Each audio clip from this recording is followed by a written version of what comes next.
اگر تمہیں معلوم ہو جائے فضیلت تو تم صف اولا میں جگہ پانے کے لیے قرآن اندازی کرو، یہ فضیلت ہے۔ اور مؤذنین کے بارے میں ہے المؤذنون اطول اعناقا یوم القیامہ، مؤذنین قیامت کے دن لمبی گردن والے ہوں گے، لمبی گردن۔ علماء نے کہا کہ یہ فضیلت ہے مؤذنین کی، لمبی گردن۔ یا ایھا الذین آمنوا اتقوا اللہ وقولوا قولا سدیدا یصلح لکم اعمالکم ویغفر لکم ذنوبکم ومن یطع اللہ ورسولہ فقد فاز فوزا عظیما۔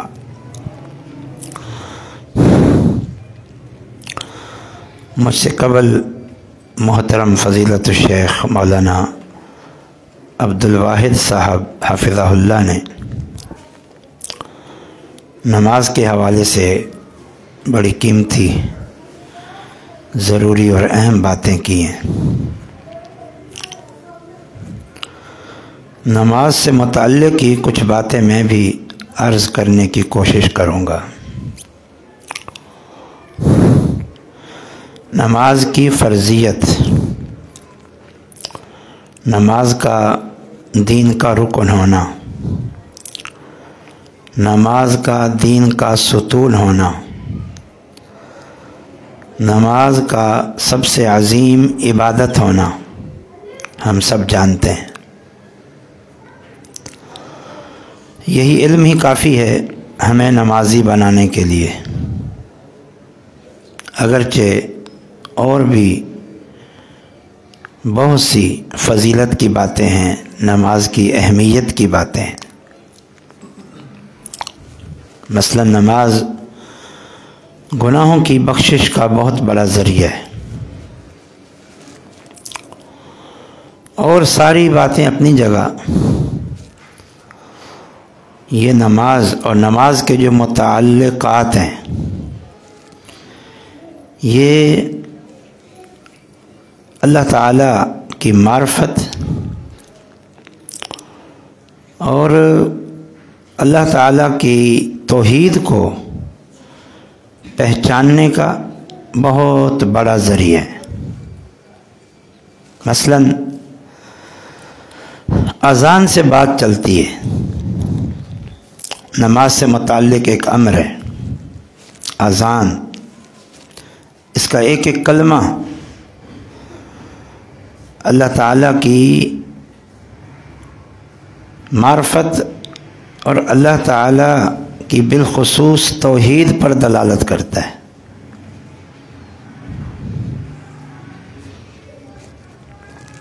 اسی لیے اذان کی بہت بڑی فضیلت ہے۔ نبی صلی اللہ علیہ وسلم نے فرمایا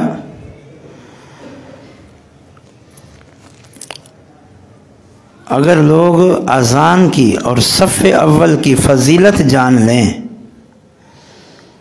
ثم لم یجدوا الا ان یستحموا لاستحموا، پھر وہ اذان کا موقع حاصل کرنے کے لیے اور صف اولا میں جگہ پانے کے لیے اس قدر آپس میں الجھیں، ضد کریں، تکرار کریں، کوشش کریں کہ اگر ان کو قرآن اندازی کرنی پڑے تو قرآن اندازی کریں۔ ہر نماز میں اذان کے لیے بھی قرآن اندازی ہو رہی ہو کہ اذان میں دے رہا ہوں، وہ کہہ رہے میں دے رہا ہوں، وہ کہہ رہے میں دے رہا ہوں، جھگڑا ختم کرنے کے لیے چلو جی قرآن اندازی کرو۔ اب صف اولا میں کھڑے ہونے کے لیے قرآن اندازی ہو رہی ہے، اتنی فضیلت ہے کہ ہر کوئی کہے میں صف اولا میں کھڑوں گا۔ اب جمع ہو گئے بہت سارے لوگ، صف میں جگہ ہے 20 بندوں کی اور جمع ہو گئے 50 بندے، پتہ ہے کہ بڑی فضیلت ہے۔ فرمایا اگر تمہیں معلوم ہو جائے فضیلت تو تم صف اولا میں جگہ پانے کے لیے قرآن اندازی کرو، یہ فضیلت ہے۔ اور مؤذنین کے بارے میں ہے المؤذنون اطول اعناقا یوم القیامہ، مؤذنین قیامت کے دن لمبی گردن والے ہوں گے، لمبی گردن. علماء نے کہا کہ یہ فضیلت ہے مؤذنین کی، لمبی گردن. اللہ ان کو یہ شان دے گا، وہ نمایاں نظر آئیں گے، نمایاں. یعنی اللہ مؤذنین کو قیامت کے دن میدان محشر میں نمایاں کر دے گا، نمایاں. نبی صلی اللہ علیہ وسلم نے فرمایا مؤذن کی اذان جہاں جہاں تک جاتی ہے، کوئی پکا گھر ہو، کچا گھر ہو، حجر ہو، شجر ہو، مٹی ہو، پتھر ہو، جہاں جہاں تک مؤذن کی اذان کی آواز جاتی ہے، قیامت کے دن وہ زمین کا ایک ایک حصہ اس مؤذن کے حق میں گواہی دے گا کہ یہ اذان دیتا تھا. یہ اذان کی بات ہو رہی ہے، حالانکہ عام نمازیوں سے بظاہر اس کا کوئی تعلق نہیں. مسند احمد میں ہے، ایک مرتبہ آپ صلی اللہ علیہ وسلم سفر کر رہے تھے، رات کا کوئی پہر تھا، صبح کا وقت قریب ہوگا، کہیں سے اچانک اذان کی آواز آئی. یقیناً وہ کوئی چرواہا اذان دے رہا تھا. پہلے دور میں چرواہے دور دراز چلے جاتے اور جنگل میں ہی رات کو پڑاؤ کر لیتے، اور مسلمان تھا وہ. اس نے اذان دی، اللہ کے رسول صلی اللہ علیہ وسلم نے اذان سنی. کیا فرمایا؟ علی الفطرہ، یہ فطرت پر ہے. سبحان اللہ، یہ فطرت پر ہے. خاص طور پر جب اس نے کہا اللہ اکبر اللہ اکبر، آپ نے فرمایا علی الفطرہ، یہ ایک فطرت پر ہے، یہ فطرتی عقیدہ ہے. اللہ نے ہر انسان کی فطرت میں اپنی بڑائی اور اپنی عظمت رکھی ہوئی ہے، یہ فطرت کی گواہی دے رہا ہے. اس نے کہا اشہد اللہ الہ الا اللہ. آپ صلی اللہ علیہ وسلم نے فرمایا خرج عن النار، یہ بندہ جہنم سے نکل گیا، جہنم سے نکل گیا. یہ مسند احمد کی حدیث. ایک اور حدیث میں سبحان اللہ، آپ صلی اللہ علیہ وسلم نے اذان سنی تو کیا فرمایا کہ اللہ تعالی بندے کی اذان پر، اللہ تعالیٰ اس بندے پر تعجب فرماتا ہے جو جنگل میں ہے تنہا اور نماز کے وقت اذان دیتا ہے، تکبیر کہتا ہے، نماز پڑھتا ہے. اللہ تعالیٰ تعجب فرماتا ہے، خوش ہوتا ہے، اور پھر فرماتا ہے ادخلتک الجنہ، میں نے تجھے جنت میں داخل کر دیا. یہ مؤذن کی بات ہو رہی. اب یہ اذان کیا ہے؟ ابھی آپ نے حدیث سنی شیخ عبد الواحد صاحب سے کہ جو مؤذن کی اذان سن کر وہی کلمات دہراتا ہے جسے ہم اذان کا جواب دینا کہتے ہیں، تو اس کے لیے کیا فضیلت ہے. آگے کچھ اور بھی دعائیں اور اذکار موجود ہیں، ان سب کو سن لو. اذان کا جواب دیں، پھر درود پڑھیں، پھر وہ اذان کے بعد کی دعا اللہم رب هذه الدعوة التامة والصلاة القائمة آت محمدا الوسیلة والفضیلة وبعث مقاما محمودا الذی وعدته، یہ پوری دعا پڑھیں. تو کیا فرمایا نبی صلی اللہ علیہ وسلم نے؟ حلت له شفاعتی یوم القیامہ، قیامت کے دن وہ میری شفاعت کا مستحق ہے. لفظی معنی ہے اس کے لیے میری شفاعت واجب ہو گئی ہے. مؤذن کے کلمات کے ساتھ ساتھ یہ کلمات دہرائے تو مؤذن کے لیے بھی بالاولیٰ یہی بات. اور اس حدیث میں یہ جو اذان کے بعد کی دعا ہے، اس میں جو ایک لفظ ہے وہ قابل غور ہے. اللہم رب هذه الدعوة التامة، اے اللہ اس دعوت تامہ کے مالک، اس دعوت تامہ کے مالک. کون سی دعوت تامہ؟ دعوت کا معنی یہ کھانے والی دعوت نہیں، یہ ہماری اردو میں ہے. عربی میں دعوت کا معنی ہے پیغام، پیغام. اللہم رب هذه الدعوة التامة، اے اللہ اس کامل پیغام کے رب. یہ کامل پیغام، یہ اذان، اس کو کامل پیغام کہا ہے. دین کا مکمل پیغام، دین کی مکمل دعوت، پورا دین موجود ہے اس اذان کے کلمات میں، پورا دین. اس لیے مؤذن تو کہے لیکن سننے والے بھی کہیں، تاکہ دن میں 5 مرتبہ وہ زبان سے اس دعوت تامہ کا اقرار کریں۔ اس لیے جو لوگ اتفاق سے مسجد میں موجود ہوں وہ خاموش ہو کے اذان کا جواب دیں، جو قریب ہوں ان تک اذان جا رہی ہے وہ جواب دیں، اور جو دور ہیں اگر ممکن ہو تو وہ بھی اذان کے وقت مسجد میں آ جائیں، تاکہ خاموشی سے اذان کا جواب دے کر یہ دعائیں پڑھ کر اس فضیلت کے مستحق بن جائیں اور ان کی زبان سے دعوت تامہ کا اقرار ہو جائے۔ دعوت تامہ ذرا اذان کے معنی پہ غور کر لیں۔ اللہ اکبر، اللہ اکبر۔ اور اذان کے بارے میں ایک اور بات بتاؤں، اذان کے بارے میں صحابہ کرام اللہ کے رسول صلی اللہ علیہ وسلم کے ساتھ بیٹھے ذکر کر رہے تھے کہ نماز کے ٹائم کے لیے اللہ کے نبی صلی اللہ علیہ وسلم کوئی نشانی مقرر کر دیں تاکہ ہم لوگ نماز پہ آ جائیں، کیونکہ ٹائم تو پہلے نہیں تھا، گھڑیاں سورج کو دیکھ کر، فجر میں فجر صادق کو دیکھ کر، عشاء میں شفق کو دیکھ کر، ظہر عصر میں سورج کو دیکھ کر، سائے کو دیکھ کر اندازہ لگایا جاتا تھا۔ اب ہر کوئی ہر وقت تو اندازہ نہیں لگا سکتا تھا، اذان کی آواز بھی دور دور تک نہیں جا پاتی تھی تو رکعت رہ جاتی تھی۔ طویل قصہ ہے، یوں کر لیں یوں کر لیں یوں کر لیں، آپ نے ان سب کو ریجیکٹ کر دیا۔ پر میں ابھی تو یوں کرو کہ جب ٹائم ہو تو ایک بندہ کھڑے ہو کے بلند آواز سے کہہ دے الصلاۃ جامعۃ، بھائی نماز تم سب کو جمع کر رہی ہے۔ 2-3 دفعہ یہ کلمات کہہ دے بس، باقی بعد میں دیکھتے ہیں کہ اس کے لیے کیا کرے۔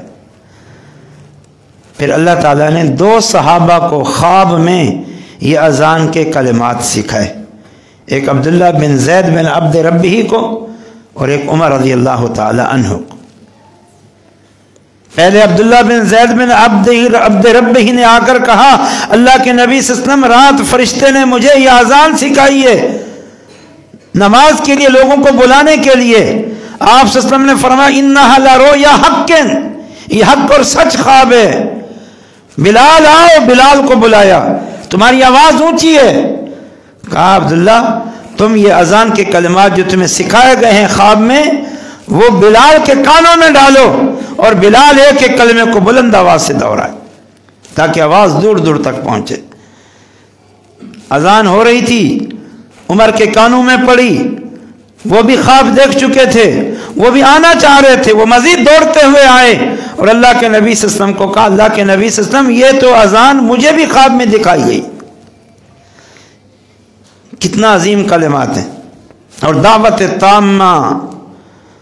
دعوت تامہ، اللہ اکبر، اللہ کی ذات سب سے بڑی ہے، یہ ایک کائنات کی حقیقت ہے، حقیقت توحید کی اساس ہے۔